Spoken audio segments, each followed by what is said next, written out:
ইনি 40 বছর বয়স্ক ভদ্রলোক, যিনার মেন সমস্যা cramping pain and numbness lumbar রিজিয়ানে ফ্রম লাস্ট 1 year। 1 বছর থেকে যিনি কষ্ট পাচ্ছেন ব্যথায়, নামনেস, যেটা রাত্রে বাড়ে। তা বললেন তো, রাত্রে বাড়ে ওনার নাইট অ্যাগ্রাভেশন, তার সঙ্গে dim vision, burning soles, relieve by cold water, এই দুটোই ওনার মেন সমস্যা। ওনার পাস্ট হিস্ট্রিতে পাচ্ছি স্কিন ডিজিজ একটা হিস্ট্রি পাচ্ছি, যে ট্রিটেড বাই অয়েন্টমেন্ট ট্রিট হয়েছে, আর সে পাস্ট হিস্ট্রি নেই। ডিজায়ার অ্যাভার্শনের মধ্যে পাচ্ছি আমি কনস্টিপেশন, স্টুল হার্ড, আর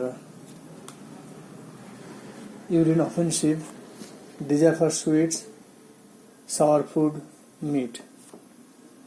আচ্ছা, hot patient, perspiration copious, indolent. আর একটা জেনারেলের মধ্যে পাচ্ছি যেটা বাথিং অ্যাভার্সন, যদিও হট পেশেন্ট, ওনার তাহলে মেন সিমটমস যেটা পাচ্ছি ক্র্যাম্পিং পেন, তার সঙ্গে বার্নিং একটা পাচ্ছি, desire sweets, sour, hot patient, bathing aversion এবং ইন্ডোলেন্ট। সুতরাং এইসব সিমটমসে বেশ করে ওনাকে ব্রিমস্টোন 0/2 প্রেসক্রাইব করা হলো, 0/1 প্রেসক্রাইব করা হলো। আশা করছি ওনার পেন পুরোপুরি রিমুভ হয়ে যাবে।